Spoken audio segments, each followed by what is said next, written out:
நமஸ்காரம். 1000 நாமங்கள் 1000 கதைகள் 270வது திருநாமம் வசுதாய நமக. சோழ மன்னனின் படை தளபதியாக முதலில் இருந்து அதன்பின் தமது திறமையால் மங்கை நாட்டின் குறுநில மன்னராக உயர்ந்து அதனால் மங்கை மன்னர் என்றே போற்றப்பட்ட திருமங்கையாழ்வார் சீர்காழி அருகே உள்ள திருவெள்ளக்குளத்தில் குமுதவல்லி என்னும் பெண்ணை கண்டு அவள் அழகில் மயங்கி அவளிடம் மனதை பறிகொடுத்தார். தன் விருப்பத்தை குமுதவல்லியிடம் அவர் தெரிவித்த போது அவள் 2 நிபந்தனைகளை திருமங்கை மன்னருக்கு விதித்தாள். ஒன்று, தோள்களில் சங்கு சக்கர பொறிகளை ஒற்றிக்கொண்டு வைணவராக ஆக வேண்டும். 2, திருமணம் ஆன பின் தினசரி 1000 திருமால் அடியார்களுக்கு அன்னதானம் செய்ய வேண்டும். இந்த 2 நிபந்தனைகளையும் ஏற்றால் அவரை மணந்து கொள்ளுவதாக கூறினாள் குமுதவல்லி. 2 நிபந்தனைகளையும் உடனே ஏற்ற திருமங்கை மன்னர் கும்பகோணம் அருகில் உள்ள நாச்சியார் கோவிலில் கோவில் கொண்ட ஸ்ரீனிவாச பெருமாளிடம் சங்கு சக்கர பொறிகளை பெற்றுக்கொண்டு குமுதவல்லியை மணந்தார். அதன் பின் 2வது நிபந்தனையை நிறைவேற்றும் பொருட்டு தமது அரண்மனை கருவூலத்தில் இருந்த அனைத்து செல்வங்களையும் செலவழித்து தினமும் 1000 திருமால் அடியார்களுக்கு அன்னதானம் செய்யத் தொடங்கினார் திருமங்கை மன்னர்.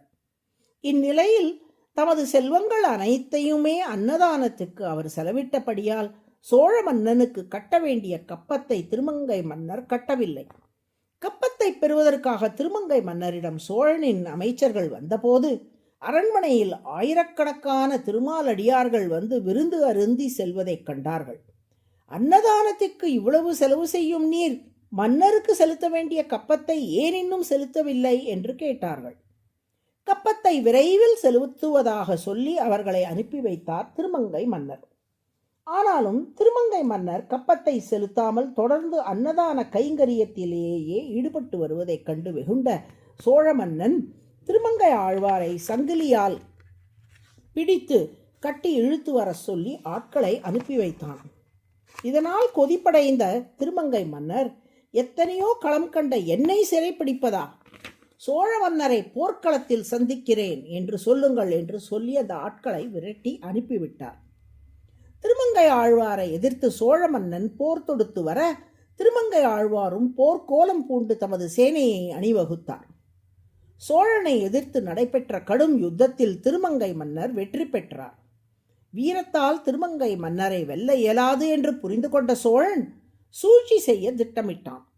திருமங்கை ஆழ்வாரை பாராட்டி விருந்து வைப்பதாக சொல்லி அவரை அழைத்து அப்படியே அரண்மனையில் சிறைப்பிடித்தான்.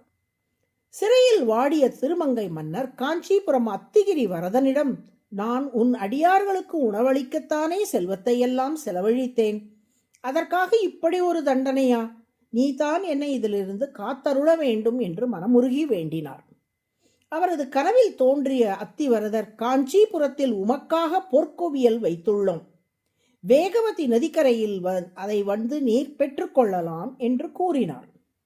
மறுநாள் காலை சோழனின் மந்திரியிடம் இந்த விஷயத்தை திருமங்கை மன்னர் தெரிவிக்கவே மந்திரியும் திருமங்கை மன்னரும் காஞ்சிபுரத்தில் உள்ள வேகவதி நதிக்கரைக்கு சென்றபோது அங்கே பொற்குவியலை கண்டார்கள்.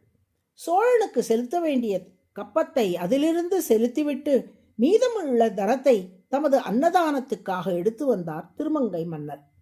மந்திரி சோழனிடம் செல்வத்தை கொடுத்து நடந்ததையும் தெரிவித்த போது அதிர்ந்து போனான் சோழ மன்னன்.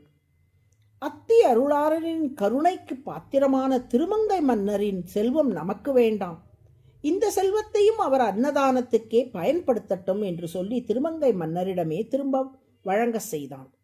வசு என்றால் செல்வம், த என்றால் கொடுப்பவர்.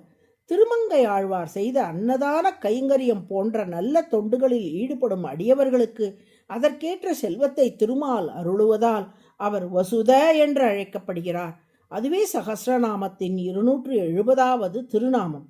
வசுதாய நம என்று தினமும் சொல்லி வரும் அன்பர்களுக்கு அனைத்து செல்வங்களையும் திருமால் தந்து அருளுவார். நாராயண நாராயண.